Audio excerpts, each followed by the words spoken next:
Ahí está, les debe aparecido. Eh,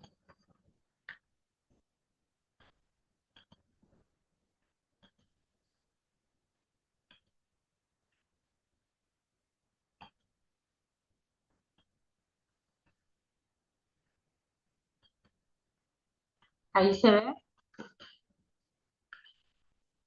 Pues la idea era Sí, sí, sí. un poco trabajar los conceptos de escuela y justicia social desde Connell, digamos, en este eje 3, pensando esto de que no es posible pensar, ¿sí?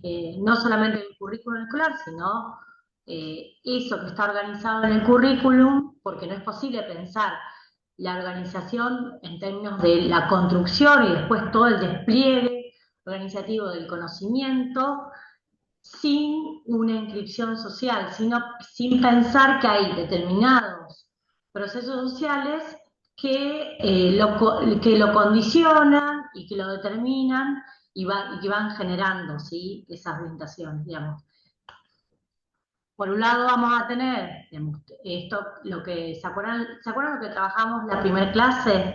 Esto, currículum, el currículum en general, currículum oculto, currículum nulo, digo, me pareció interesante poder cruzar esto para pensar la idea de ubicar, ¿sí? Lo social del conocimiento, pero también poder pensar cómo el conocimiento no es una cosa que es externo o que está ahí como por arriba, sino que de alguna manera lo que hace es hacerse carne, por eso hablan de que se encarnan en el aula y en toda la práctica escolar, ¿sí?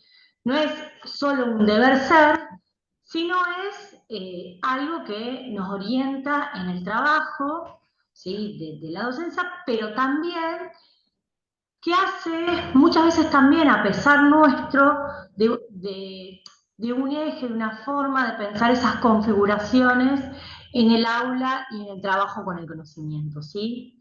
Eso me parece que es interesante y pensar, y a su vez cómo pensar la forma del currículum, cómo está configurada, sobre todo en los contenidos a través de la evaluación, ¿sí? Digamos, cómo digo, esto que les pasó a ustedes, que estamos acostumbrados muchas veces a tener la forma de evaluación individual y competitiva, nos cuesta mucho trabajar en términos grupales, ¿sí? Porque lo que se piensa es los ítems individuales que reproducen conocimiento, ¿sí? Eso me parece que es importante ubicar y cómo, digamos, cuando pensamos la justicia social en la escuela, digamos, desde ese lugar, esto se complejiza mucho, porque tenemos todo un deber ser, digamos, en términos de un discurso, de hablar de lo colectivo, de pensar, pero después, cómo es sobre todo en términos de individualidad, ¿sí? Y el desarrollo individual de destreza y también de un mérito fuertemente individual e individualista, ¿sí? Y competitivo. ¿Sí? Eso nos parecía importante y cómo pensar ahí que hay un currículum, ¿sí? En términos de eso que se despliega como contenidos para ese conocimiento, que margina otras formas de organización del conocimiento, donde está validada cuáles son las validadas, las organizadas, las reproducidas, las que inclusive tenemos que justificar, y que está integrado en la estructura del poder de las instituciones educativas, ¿sí? Que nos dice, bueno, cuáles son válidas y cuáles no, y que ocupan ese espacio, ¿sí? De la cultura también de lo que se debe aprender y lo que no, ¿sí? Y también define, ¿sí? Las ideas de lo que se construye, inclusive desde el sentido común, ¿sí? Desde lo que se piensa desde quienes no trabajan en las escuelas o de quienes no conocen la escuela, de lo que es el aprendizaje. Inclusive vamos a ver que en eso vamos a tener ciertos conocimientos que son más validados y que son reconocidos, que inclusive, por ejemplo, cuando pensamos en esto de la cuestión de la familia, digamos, vieron que hay una especie que uno podría decir que hay un desplazamiento muchas veces de que el sujeto de la educación muchas veces terminan siendo menos los estudiantes y más las familias. Digamos, hay instituciones educativas que todo el tiempo están pensando en responderle a la familia más que en la formación de los estudiantes, en términos de sujeto de quienes responden. ¿Sí? Y la cuestión ahí me parece interesante ubicar también, por ejemplo, en esto de con qué nos sentimos más seguros o que no, en esto de el currículum hegemónico también, cómo pasa que ciertos contenidos, que ciertos materiales, las familias no discuten, digamos, no hay ninguna discusión jamás sobre si se tiene que dar algoritmo o no se tiene que dar algoritmo en las escuelas, ¿sí? Digamos, sí hay discusiones sobre qué contenidos se piensan ahí, digamos, que se reproduce sobre otras materias, ¿sí? Cuando trabajamos, por ejemplo, ciertas situaciones, digamos, contenidos en torno a la ESI, diferentes, o inclusive que ha venido, digamos, con esta avanzada a la derecha, digamos, ciertos contenidos sobre terrorismo de Estado, sobre represión, digamos, hay discusiones sobre eso. Digamos, después no hay discusiones si vamos a trabajar, por ejemplo, si San Martín cruzó la cordillera de los Andes, si hay el conocimiento sobre ciclón y anticiclón, digo, todas esas cuestiones no se ponen en discusión en términos de qué se considera también en términos de ese currículum que también habla sobre un conocimiento, ¿sí? Y en eso me parecía interesante recordar cómo este currículum hegemónico es fuertemente adultocéntrico, es cisexista, ¿sí? Tiene un planteo fuertemente androcéntrico, ¿sí? Implica una gran cantidad de racismo y xenofobia, de clasismo y de binarismo, ¿sí? Y en esto queríamos recuperar la mirada de racismo y xenofobia porque digo, también en Argentina tenemos un sentido de, digamos, en esta mirada más esencialista, de que Argentina no es racista, ¿sí? Como vieron que hay un sentido muy benévolo, como no sé por qué, digamos, tenemos como esa idea, cuando después en la práctica no, digamos, hay fuertes elementos discriminatorios. Entonces, ¿cómo recuperar estos principios de la justicia curricular? Que tiene que ver con esto, con apuntar a los intereses de las personas menos favorecidas, también en el aula, la participación, digamos, garantizar la participación en la escolaridad común, y apuntar a esto de recuperar la producción histórica de la igualdad. ¿Sí? La igualdad en términos de ubicar que no somos las personas iguales, pero qué cuestiones construimos para garantizar, ¿sí? Por lo menos en el espacio áulico y en las instituciones educativas, ciertas cuestiones de dignidad. Porque muchas veces sabemos que hay cosas que no las podemos garantizar afuera, pues son las condiciones de nuestros estudiantes. Digo, bueno, ¿qué es lo que pasa? ¿Qué posibilidad desde cierto lugar de garantizar ciertas cuestiones para los estudiantes en las instituciones escolares? ¿Sí? Por lo menos en términos de reconocimiento, de palabra, de mirada, de posibilidad de discutir diferentes temas, de construir diferentes conocimientos ahí, y en esta idea de que los intereses de los menos favorecidos, pensando como esa posición de pensar esto de los menos favorecidos, es plantear también digamos, los temas económicos, si vieron que hay una cuestión de quiénes pueden hablar de plata, cómo se habla de plata, digamos, de plata en términos de la materialidad, digamos, más bien digamos, casi marxista, ¿sí? Se habla sobre todo en la situación, desde la situación de los pobres y no de los ricos, ¿sí? Entonces, establecer las cuestiones de género desde la posición de las mujeres, si plantean las relaciones raciales y las cuestiones territoriales desde la perspectiva de indígenas, desde la perspectiva de quienes están, por ejemplo, en términos de identidad marrón, ¿sí? Identidad afro, poder pensar la sexualidad, va a decir, como desde la posición de los homosexuales y así sucesivamente, digamos, esta idea de, bueno, ¿desde dónde pensamos eso? Si solo nos pensamos desde una, digamos, y construimos eso con los estudiantes, de pensar como, bueno, de acá arriba miramos esa idea de, bueno, son los otros, siempre queda afuera, siempre en el currículum, cuando pensamos en estas situaciones, son situaciones que quedan afuera, ¿sí? Y esta idea de, bueno, también no solo pensar como compartimentos estancos, va a decir Conwell, la currícula de los guetos, ¿sí? No pensarlo siempre como, bueno, ahora trabajamos específicamente esto, sino cómo pensar nuestras construcciones también desde la mirada de lo que trabajamos, desde ese lugar, cómo tenemos en cuenta sistemáticamente esas miradas, esos grupos, porque si no, como bueno, hacemos ahora, por ejemplo, tal clase, trabajamos esto como otra mirada, como si fuera esto, por eso habla como de currícula de guetos. Esta idea, bueno, eso termina dejando intacto el currículum hegemónico en vigor, como bueno, ahora trabajamos la cuestión de la población originaria porque es tal fecha y trabajamos de esto y esta mirada de lo otro, digamos, donde nos revalorizamos y acompañamos la revalorización de la descendencia de muchos de nuestros estudiantes. Digo, esta discusión de Segato y compañía, de bueno, todos venimos de descendencia más allá de esa construcción de la migración transoceánica, digamos, a europea, pero toda una migración transoceánica, que es la migración de África con la población esclavizada.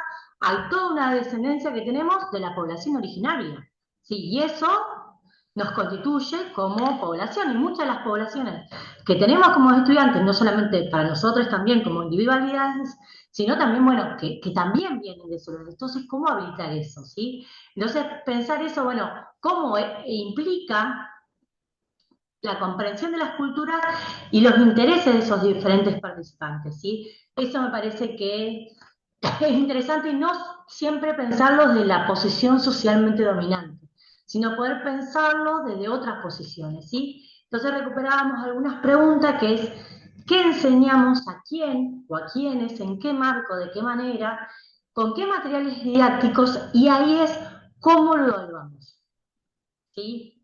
¿En calidad de qué evaluamos?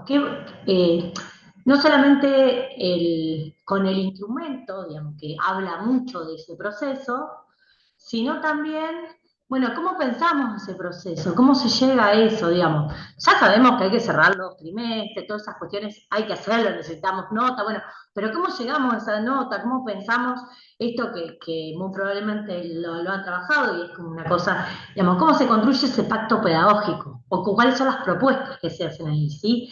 Y entonces, pensar ahí cómo se construyen esto de propender a la justicia curricular en la ESI, pensábamos, bueno, ¿cuáles son algunas cuestiones para tener en cuenta? Por un lado, la perspectiva interseccional, por el otro, la producción de conocimientos situados, la valoración de los saberes y sentires extraescolares, digamos, cómo permitimos que la cultura, las experiencias, los conocimientos y la vida de los estudiantes aparezcan. No de cualquier manera, sí, pero cómo generamos eso para que aparezca. Sí, también ahí cómo se encarna, cómo se da esa encarnadura de pedagogías antinormativas para extrañar el currículum, para decir, bueno, ¿qué hacemos con eso? Digo, porque sabemos que hay una cuestión del currículum que organiza determinadas cosas, pero después nosotros con esas cuestiones, los contenidos mínimos, podemos hacer otro. Entonces, ¿cómo pensamos eso? ¿Sí?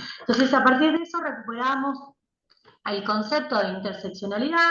No sé si alguna vez lo trabajaron, que es el concepto que originalmente en el 89 propone Kershaw, que plantea esta mirada de la interseccionalidad para señalar cómo se dan, ¿sí?, las normativas de género a partir de características, ¿sí?, que hacen que se asuman unas normativas y que esas normativas, esa configuración de género, van a variar, ¿sí?, no nos entrecruzan a todas las personas de la misma manera. ¿Sí? Cuando pensamos la relación en términos de las variables de privilegio y opresión, bueno, tiene que ver con el contexto histórico, el lugar que ocupamos en torno a la clase social, a la etnia, a la sexualidad, a la región, ¿sí? A las modalidades raciales, ¿sí? Digamos, inclusive cómo todo eso va a producir de alguna manera configuraciones, ¿sí? Despliega una configuración que hace una subjetividad de experiencias únicas de opresión y privilegio, ¿sí? Y lo que me parece que es interesante en eso, de lo que nos trae, que creen ya que es muy, muy fuerte para pensar, es que no se trata de una suma, ella va a decir, de una suma incremental de opresiones, sino de experiencias sustantivas diferentes. Entonces podemos decir, bueno, sí, muchas de quienes estamos acá somos mujeres, digamos, por una cuestión de características sexuales que vemos en general, vemos características de género, pero sin embargo somos mujeres que estamos condicionadas, digamos, en términos de interseccionalidad, por diferentes cosas. Entonces la relación en términos de el nivel de privilegio y de opresión va a ser diferente, ¿sí? Que ella escribe, digamos, mira este de Estados Unidos, pero digamos, esta cuestión de, por ejemplo, esto, la relación de la variable del nivel educativo, formal o no formal, ¿sí? Del nivel socioeconómico, si se ajusta al género asignado o cis, cómo es, por ejemplo, si pertenece a una religión minoritaria o no, si tiene, bueno, pues está pensando en Estados Unidos, pero creo que también cada vez más para otros lugares también, inglés como segunda lengua o es hablante original del inglés, si es atractivo, si es vieje, si tiene alguna discapacidad o no capacidad, si es europeo o no europeo, si está racializado, si todas esas cuestiones se cruzan, ¿sí? Por ejemplo, si es fértil o no infértil, digamos, uno podría discutir también esto, la decisión de mujeres de maternar o no maternar, ¿sí? Si pertenece a una religión mayoritaria, digo, entonces hay un montón de elementos que se cruzan ahí para pensar la relación en términos del género entre privilegios y opresión, ¿sí? Eso me parece que es interesante porque hace que podamos pensar estas miradas y estas asimetrías de género con una complejidad más profunda, ¿sí? Eso nos parecía interesante para traer y cómo esto hace, esperen que no me, esto a la construcción para pensarlo ahí desde la S. Entonces, también cuando pensamos en la interseccionalidad, cómo hay algunas cuestiones que hablan de una convergencia, ¿sí? Por eso hablan de interseccionalidad, de una convergencia, cómo se intercruzan algunas cuestiones como desde el sexismo y el racismo. Por eso yo traía esto de, bueno, Argentina tiene todo un discurso de un sentido común, que en realidad es el menos común de todos los sentidos, cuando se empieza a rascar y hay datos, estadísticas, de que no somos racistas, que no somos discriminadores. Después uno piensa, más allá de lo que uno puede ver en periódicos, situaciones específicas, bueno, están fuertemente cruzados y tenemos datos que hablan de eso. ¿Sí? Entonces, bueno, ¿cómo trabajar de que hay situaciones, hay oportunidad y acceso a derechos, que hay políticas y programas de servicios y leyes que inciden sobre ciertos aspectos de nuestra vida, ¿sí? Y hace que las miradas, por eso yo decía hoy que el cuento ese de la fiesta a la que nos invitaron es muy fuerte y es muy interesante para pensar la interseccionalidad, ¿sí? Digamos, inclusive ahí como pensar la homofobia y la fobia, digo, si uno podría ver, a ver, no sé quién escribió. Ah, bueno, Romina, espero que estés bien. Nos vemos en el próximo encuentro. Sí, cómo se cruza para pensar el racismo, el sexismo, el clasismo, la xenofobia, el heterosexismo. Digo, no es lo mismo ser eh, gay, masculino, blanco, clase media alta, ¿sí? Con cierta formación, con carrera de grado, posgrado, ¿sí? Que ser gay, vivir en una población mucho más pequeña, alejada, ser de identidad marrón, digo, son cuestiones que se entrecruzan para hablar de una configuración también asimétrica de poder y género. Entonces digo, ¿cómo trabajamos esto, cómo tenemos en cuenta esto y cómo se cruza esto para pensar cuando pensamos en la escuela? Yo les traje una poesía de Jo Carrillo, que escribió en el 59, que ella, digamos, escribe en Nuevo México. Ah, mira, no me quedó la imagen de ella. Bueno, que ella dice, cuando se vayan, llévense sus retratos. Dice, a nuestras hermanas gringas, amigas radicales, les encanta tener retratos de nosotras, sentadas junto a la máquina de fábricas. manejando un machete en pañuelos brillantes, cargando niños morenos, amarillos, negros, rojos, leyendo libros de las campañas contra el analfabetismo, cargando ametralladoras, bayonetas, bombas, navajas. Nuestras hermanas blancas, amigas radicales, deben pensarlo de nuevo.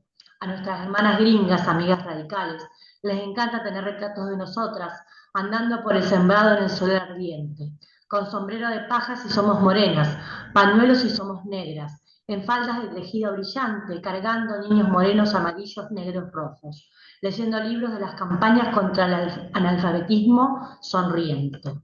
A nuestras hermanas gringas, amigas radicales, deben pensarlo de nuevo.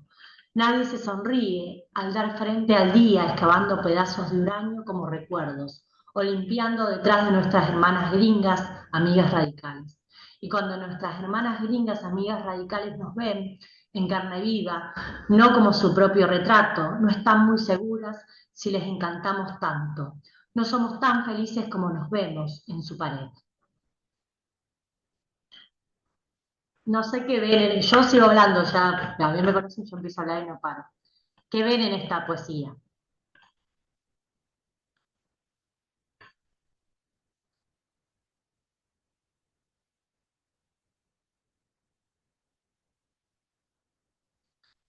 Les escucho, si tienen alguna duda o algo que escuchan acá. ¿Qué pone en discusión? ¿Qué les parece?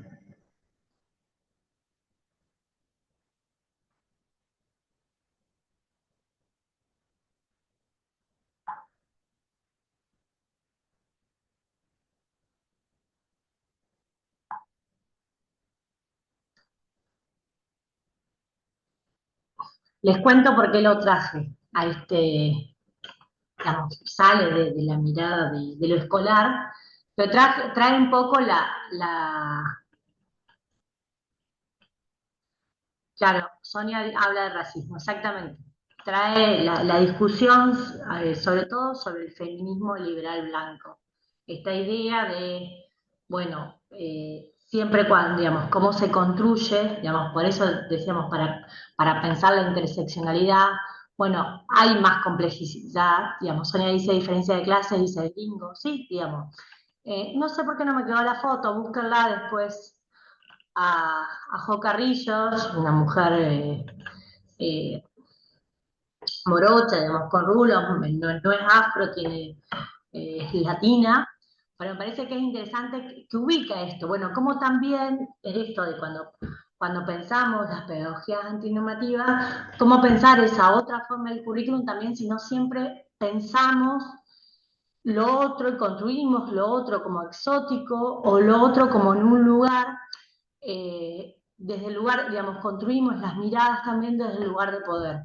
Entonces, ¿cómo también permitimos que nuestros y nuestras estudiantes se identifiquen, que trabajen con eso? Digamos, eso me parece eh, que no. Ahí está, me sale la foto. ¿Ven la foto ahí? De ella. Tiene que poner de vuelta y sale en extremo superior eh, derecho. Bueno, Mercedes dice también, me parece está bueno esto de cómo se centran las diferencias. Vamos, por eso, esta poesía me parecía que nos traía esto, de cómo pensar acá, uno puede ver, bueno, sí, hay una cuestión de esta idea de exactamente las relaciones entre comunidades, va a decir Yamila, como diferentes grupos culturales y políticos, nuestras hermanas gringas, amigas radicales. Esta idea de, bueno, a ver, eh,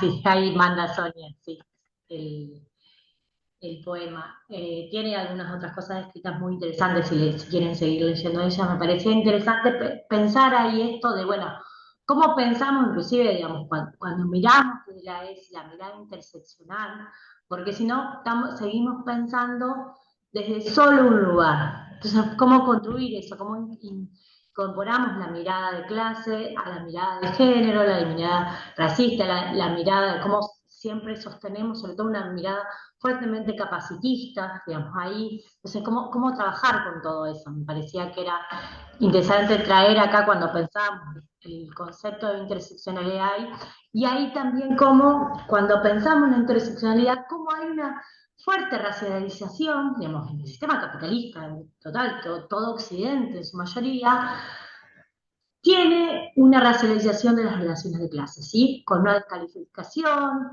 una estigmatización, una inferiorización y un rechazo y una exclusión de diferentes grupos o integrantes de grupos que tienen sobre todo ciertas cuestiones que van a ser en su mayoría cuando son de origen migratorio, sobre todo pensemos en Argentina, la discriminación sobre países limítrofes o del interior, digamos, donde reconocemos esto en nuestros estudiantes, rasgos corporales, por ejemplo, mestizos, digamos, por eso yo recuperaba esto de eh, la identidad marrón. Digamos, no sé si vieron algo de este colectivo, por ahí si les interesa pueden buscar, seguro aparece ahí redes, hay materiales, porque uno de ellos, por ejemplo, está en la UNA, en la Universidad de las Artes, y hay mucho material que es interesante para pensar, y esa racionalización de las relaciones de clase ubica en posición desventajosa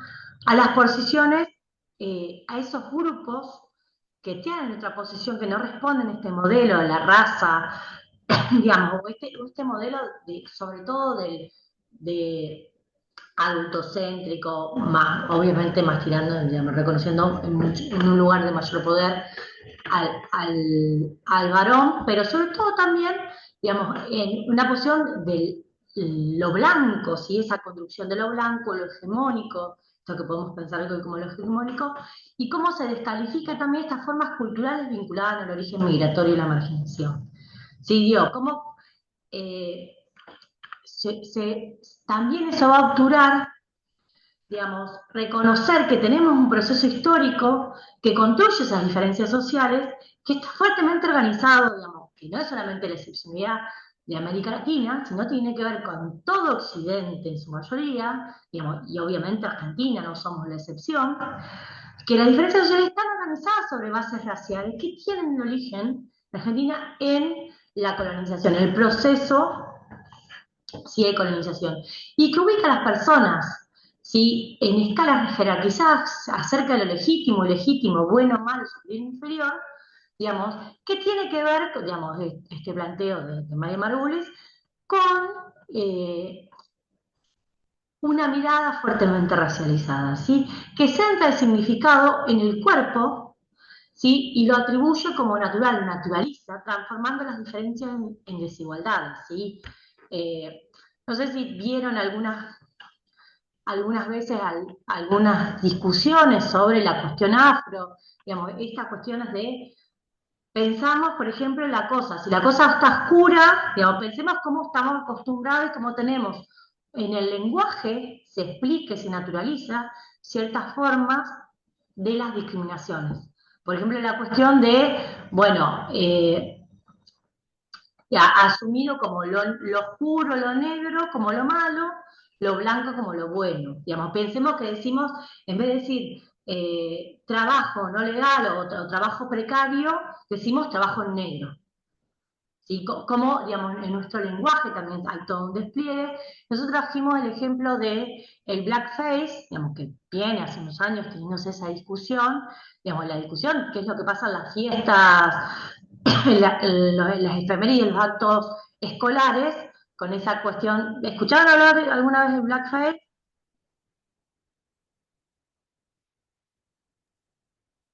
Yo no, no, profe. Sí, ¿Alguien lo escuchó? ¿Quiere contar qué es? sí, sería cuando se reconoce a la morocha como la que vende un paravita, así, no sería eso, o yo estoy equivocada. Exactamente. Primero, claro, es en ese sentido lo que decís, Yamila. Por un lado, pensemos a los actos, digamos, esas cuestiones bien del acto más de primaria, porque la secundaria no se trabaja tanto así en algunos lugares.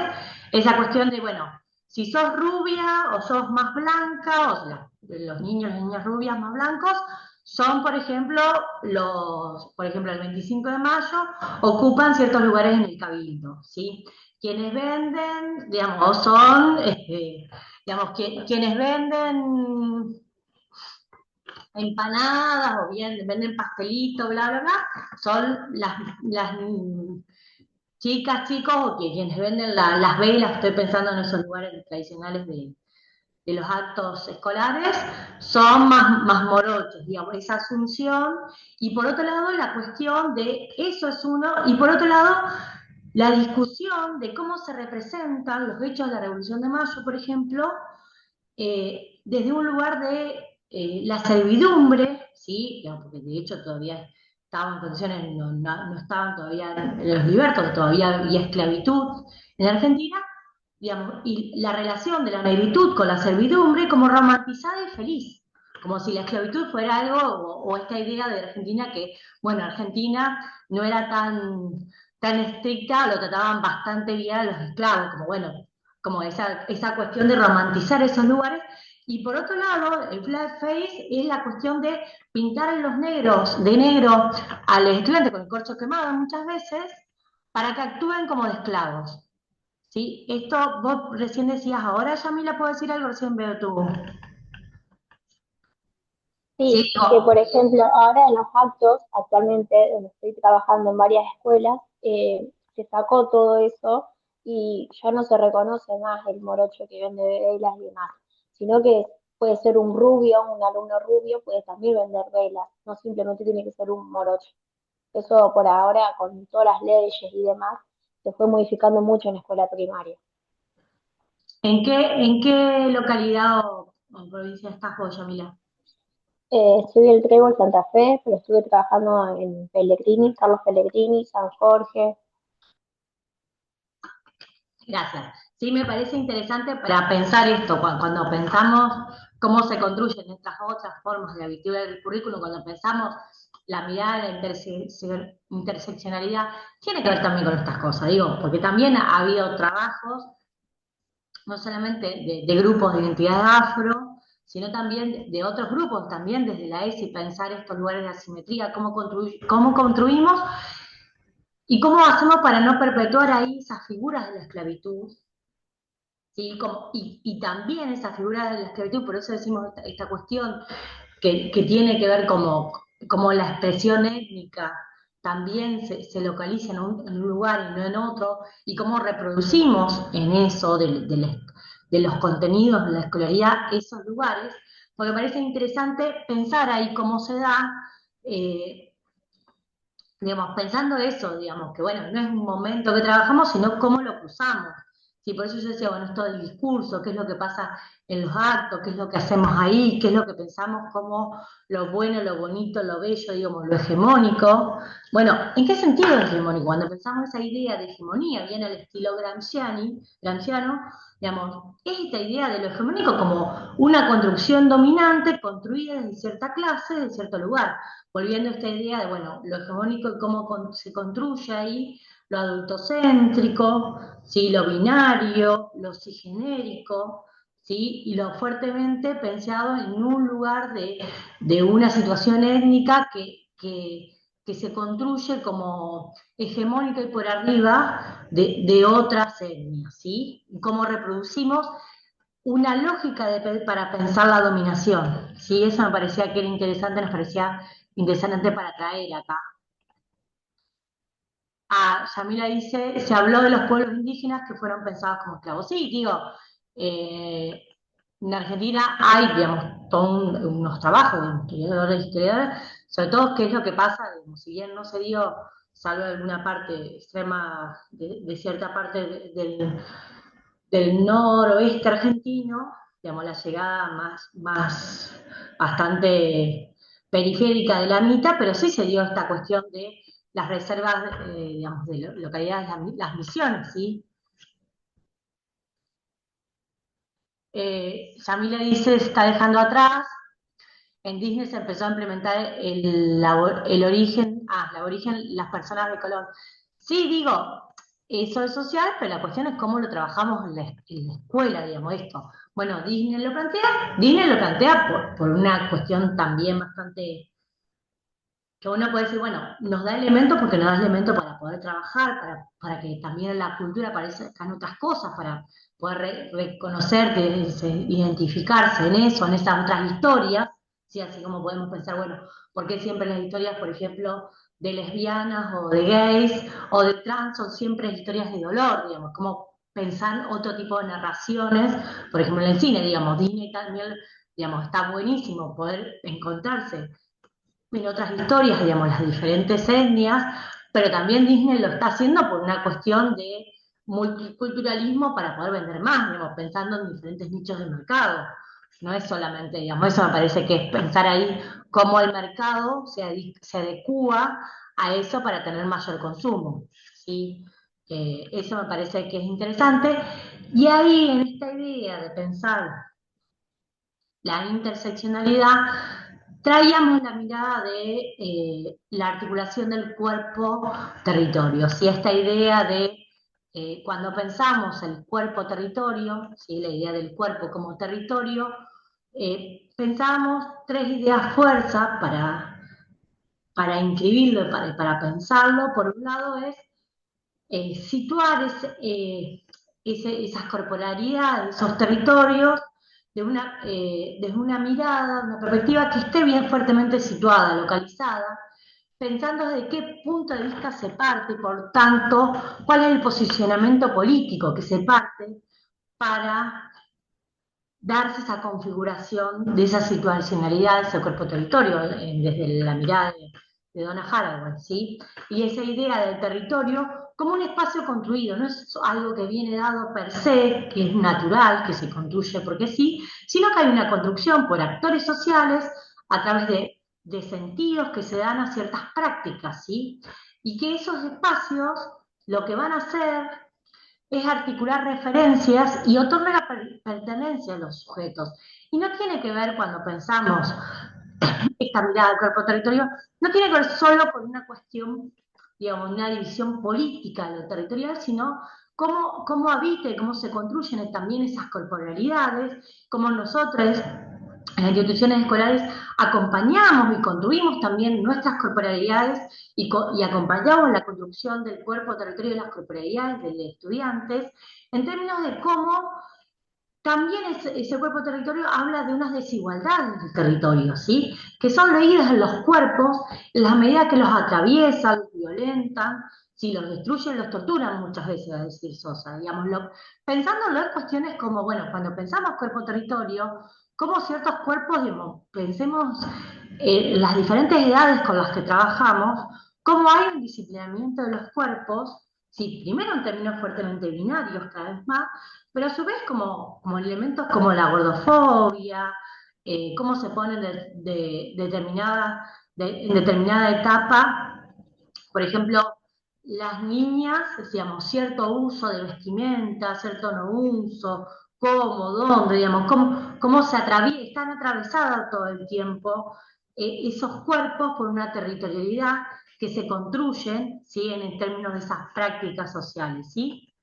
Eso me parecía que es interesante y pensando en ese sentido, traíamos algunas ideas, fuerzas sobre pedagogías antinormativas, ¿sí? Pensando en, bueno, cómo construimos otras agencias en términos de otros lugares de posibilidad de construirse en agentes, de lugares de posibilidad de hacer algo con eso que es construido, otras agencias que sean laterales, ¿sí? En términos de, bueno, cómo no solo pensar en términos de ilusión de voluntad y control, sino diferentes mecanismos de acción, ¿sí? Donde esa fantasía de la soberanía radical se disuelve, sino, bueno, cómo pensar ahí qué capacidad de evolución, qué capacidad de agenciar, de realizar ciertas acciones hay en ese territorio para esos estudiantes que tenemos. Más allá, digo, el territorio, digo, cómo llegan esos estudiantes, de dónde vienen, en qué condiciones, cómo se construyen, ¿sí? Eso me parecía. Y en ese reconocimiento de ese lugar de los estudiantes, de ese vínculo y ese cuerpo territorio que tienen, bueno, cómo se despliegan esos vínculos ahí en el aula y a su vez, bueno, cómo se expresan y cómo generamos condiciones para que tengan otras posibilidades de hacer y de ser ahí, ¿sí? En eso. Digamos, sabemos muy bien, por ejemplo, que muchas identidades trans o identidades disidentes donde lo empiezan a poder decir, muchas veces cuando hay instituciones que habilitan, son las instituciones educativas. Sí, a veces no lo pueden decir en otros ámbitos, lo empiezan a poder decir porque lo hablan con sus amigas en las escuelas, porque hay docentes o instituciones que habitan eso. Entonces también hay cómo buscar espacios liminares, ¿sí? Otros espacios que no salen, digamos, que hablan de esos límites porosos, de encontrar otras formas, ¿sí? De la pedagogía. Nosotros hablamos un poco de erotizar la pedagogía, ¿sí? Y en esa erotización en términos de cargarla, digamos, de un vínculo también que tiene que ver con la pulsión, que tiene que ver con, cuando hablamos de la erotización de la poesía, que tiene que ver con el deseo, digamos, no solamente despertar el deseo con los estudiantes, sino el nuestro. Por eso yo les decía eso, bueno, piensen qué cosas pueden jugar, en qué cosas se pueden encontrar, pueden, digamos, disfrutar eso. Ya sabemos en un contexto muy complejo, laboral, un contexto político muy complejo, en ciertas condiciones muy complicadas en este momento con la radicalización de la derecha y con nuestra situación como trabajadores y trabajadoras, pero también pensar ahí como, bueno, ¿dónde está nuestro deseo? ¿Dónde nos podemos encontrar? No nos pasará siempre, nos pasará más con algunos grupos y no con otros. Y ahí la interrogación como método, ¿sí? Esta idea de cómo trabajar la pedagogía cuando, digamos, cuando trabajamos frente a esto, a la descripción, la explicación, sino bueno, digamos, como esa cosa de la bajada, digamos, cómo la pregunta puede modificar o habilitar la pregunta, la búsqueda con los estudiantes, y muchas veces también nos encontramos nosotros con otras cosas que traen los estudiantes ahí, y esta idea, digamos, nosotros lo articulamos con el planteo de López Lauro, de él habla de un extrañamiento del currículum, ¿sí? Esta idea de, bueno, poner en cuestión, ¿sí? ¿Qué es el conocimiento? Y las formas por cómo se llegan a conocer determinadas cosas y cómo a no conocer o desconocer otras. Sí, por decir, bueno, se dice esto, bueno, ¿cómo se dice esto? ¿Por qué? Si esta idea de, bueno, un poco desnaturalizar, sacarle esos procesos de reificación de la producción de la normalidad. Sí, por eso, digamos, esta idea de la producción, esa construcción de la normalidad, es, bueno, ¿cómo se construye esa norma? Digamos, esa norma que todo el tiempo en el currículo, en las formas también del hacer en lo escolar, nos condicionan todo el tiempo, más allá de que sean más o menos conscientes. Eso me parece que es interesante como pensar, digamos, pienso también en estas situaciones donde esta idea de, bueno, no sé qué puede pasar si trabajo estas cosas o en el aula, qué va a decir la familia, qué va a decir el personal directivo. Digo, reitero, no es ponerse a hacer cualquier cosa, pero sí decir, bueno, cómo hay cuestiones ahí que nosotros mismos nos limitamos en ese proceso de la normalidad, de cierta lógica de reproducir lo que, bueno, lo que suponemos que es un deber ser, y muchas veces nosotros mismos nos autocensuramos, ¿sí? Eso me parece que es interesante como para pensar.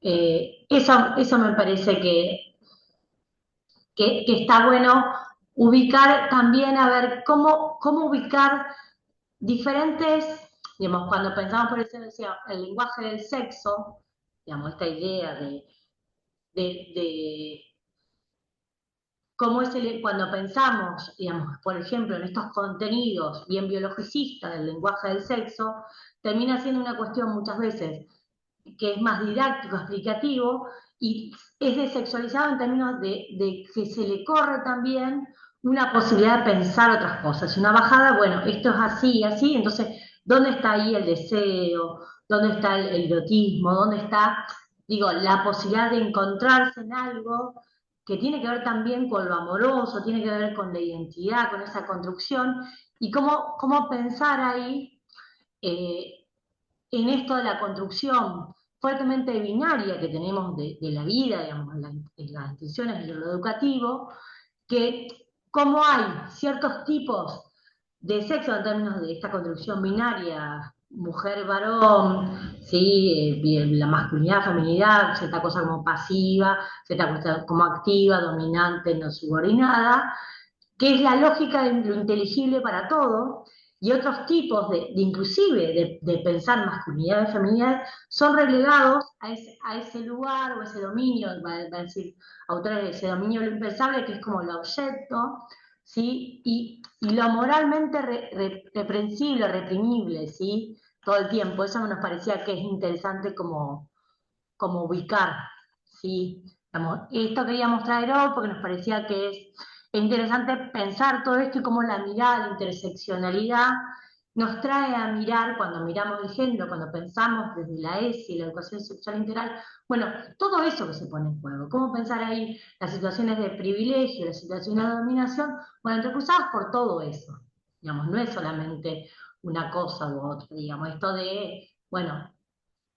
si vos discusiones como, bueno, ¿quiénes pueden ir a marchar?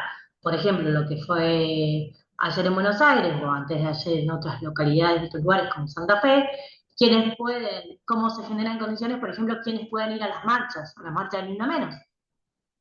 No, porque más allá de quienes tienen disponibilidad de tiempo, bueno, a quienes les cuidan les hijes, si tienen hijes, quienes pueden ir con les hijes, no, quienes acceden por los horarios, sí, digo, esto de, bueno, la discusión inclusive al interior del feminismo, como salimos de pensar la mirada de género como, bueno, blanca, adulta, clase media, clases medias altas, letrada, digo, y como eso, digo, pensando eso, lo pienso en el feminismo porque es mucho más fácil, lo reconocemos todas, pero digo, cómo pensar eso, como eso muchas veces en el currículum, sin darnos cuenta, se transfieren las prácticas que tenemos pedagógicas y se construyen, y por eso decimos, bueno, desde dónde se piensa lo económico, desde dónde se piensa la subalternidad, para quiénes estamos hablando, cuáles son los modelos que transmitimos. Sí, eso me parecía que era interesante pensar y que les trae, digamos, para pensar también, para tener en cuenta para el trabajo, me parecía. ¿Alguna pregunta? Yo hablé tuk, tuk, tuk. Quería ir como...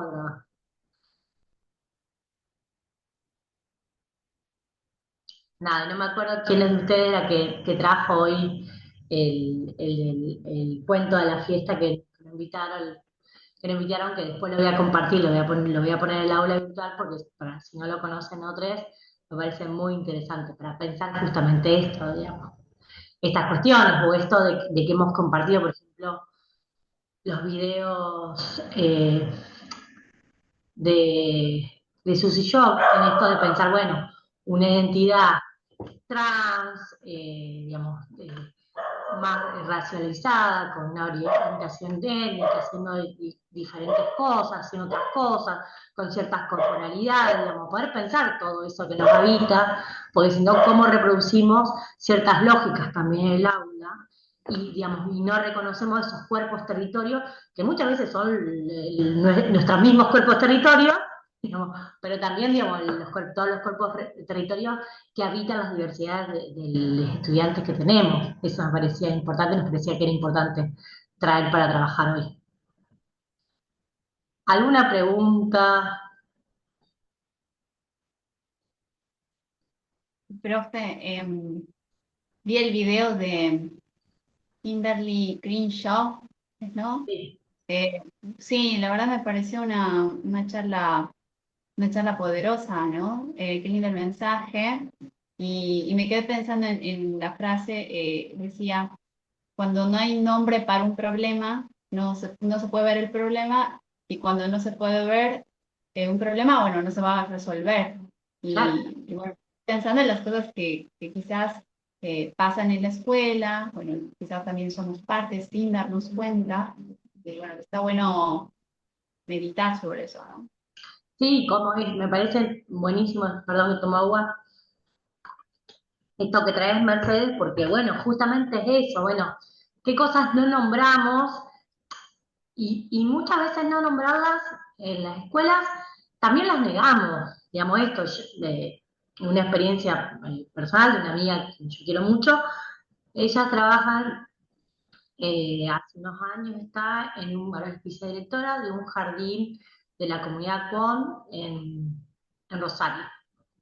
Hay dos jardines de la comunidad de ese tipo uno en Recreo, acá en Santa Fe, en la localidad pegada, en la localidad peruana de Santa Fe, y otras en Rosario. Y en ese jardín de Rosario, hace unos años, empezaron a hacer,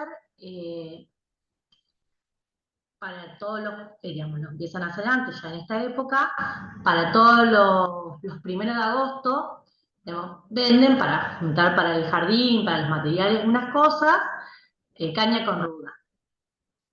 Sí, lo que empezaron a hacer es, bueno, invitar ahí, digamos, del barrio a las abuelas, sí, sobre todo pues, son las abuelas las que tenían la receta, a las abuelas de los estudiantes, digamos, del jardín, digamos, de las niñas del jardín, a que vayan a llevar el conocimiento de cómo se hace la caña con ruda y que ayudan y que enseñan a todos y construyen, digamos, y arman las cañas con ruda, todos compramos caña con ruda, pero digo, es interesantísimo ahí ese proceso de ser reconocimiento, de bueno, hay unas abuelas que tienen un conocimiento específico, un saber hacer, digo, y no pensar solamente, digamos, en esto de, bueno, sí, digamos, cualquier cosa, sino, bueno, no es un conocimiento no válido, digamos, y no es que es cualquier conocimiento, ¿sí? Pero bueno, sí es pensar, bueno, ¿qué es eso que traen los estudiantes? Por eso digo, ese reconocimiento de cuerpo-territorio, ¿cómo pensamos ahí eso? Digamos, no solamente, bueno, cualquier cosa está bien, digamos, no es esa cosa de, bueno, hacemos cualquier cosa en las instituciones escolares, pero sí, bueno, cómo reconocer eso que hay ahí y a poder habilitar. Por eso digo, pensar eso, bueno, cómo reconocemos esas etnias que habitan en lo escolar, ¿sí? Que muchas veces están negadas, no las reconocemos, no las miramos, no pensamos, digo, tenemos en cierta zona, por ejemplo, hay localidades del parque que hay población migrante de una generación o dos, por ejemplo, boliviana, de Bolivia, digo, o migrantes peruanos, digo, ¿cómo las reconocemos, cómo pensamos y cómo trabajamos? ¿Sí? Con esas historicidades también de subjetividades, en ese sentido, digamos, y cómo, bueno, digo, no se están en los lugares. ¿Sí? Cómo se construye, cómo se habilitan en esos otros lugares a esas subjetividades. ¿Sí? Y desde ahí es, bueno, reconocer esos cuerpos territorios. Y eso nos pareció interesante para pensar ese planteo de Kershaw, digamos, es muy potente, muy interesante para pensar, digamos, y la interseccionalidad, bueno, es de ahí, digamos, si pensamos con más profundidad la educación sexual integral, si pensamos en una mirada de género, que es lo que traían, digamos, que es lo que venimos trabajando, y bueno, como esta perspectiva de interseccionalidad nos hace profundizar muchísimo más. Digamos, no es un dato menor que, bueno, no sé dónde son todas, pero digo, en ciertos lugares, ciertos barrios, las pobrezas, digamos, son marrones en Argentina, salvo alguna excepción de ciertas localidades, ¿entendido? Pero la pobreza es marrón, digamos, por lo menos marrón o afro, pero es marrón. Entonces, bueno, digamos, habla de un proceso histórico de discriminación, de relación, de poder, de quienes tienen en ciertos lugares, digamos, de más privilegio, menos privilegio. Entonces, poder, por lo menos nosotros como docentes, poder mirar eso, poder habilitar otras cosas, digo, me parece también que es interesante eso. Digamos, y me parece que ya poder pensarlo nosotros haría lo que nos va a movilizar y que, digamos, y que eso se pueda ir eh, traduciendo en ciertas prácticas en la escolaridad, ¿sí? O poder nombrar eso, bueno, ¿de dónde vienen? ¿Quiénes? Digamos, eso, poder reconocer, digamos, que nos pasa todo, bueno, ¿de dónde venimos? Digamos, esto, bueno, ¿quiénes son nuestros ancestros? Digamos, esta cosa que nos parece que es tan simple, pero bueno, esa idea, digamos, de las clases medias argentinas, que siempre los ancestros vinieron de Europa y de cierta parte de Europa. Digamos, entonces, bueno, ¿qué otras cosas hay ahí? Digamos, eso me parece interesante. Eh, Digo, me parece el planteo de Rita Segato, por ejemplo, cuando dice, bueno, habla del proyecto histórico de los vínculos y habla, dice, bueno, vos estás viendo eh, eh, un jujeño, ¿sí? Llevando, una mujer jujeña llevando un bolso, cargando pesos, yendo y viniendo, muy probablemente esa mujer jujeña de apellido Pasa hace 3 o 4 generaciones su abuela eran jefes indígenas que lideraban comunidades, que defendían y construían cosas, digamos, como también todo eso, digamos, poder pensar eso, ¿sí? Sonia dice, bueno, que se retire. Bueno, ¿alguna pregunta más? Sí, ya son las 9, ya. ¿Alguna pregunta más de esto, del trabajo? Bueno, un gusto habernos cruzado, haber podido hablar con muchos de ustedes, digamos, la verdad que muy, muy interesante. Dejo de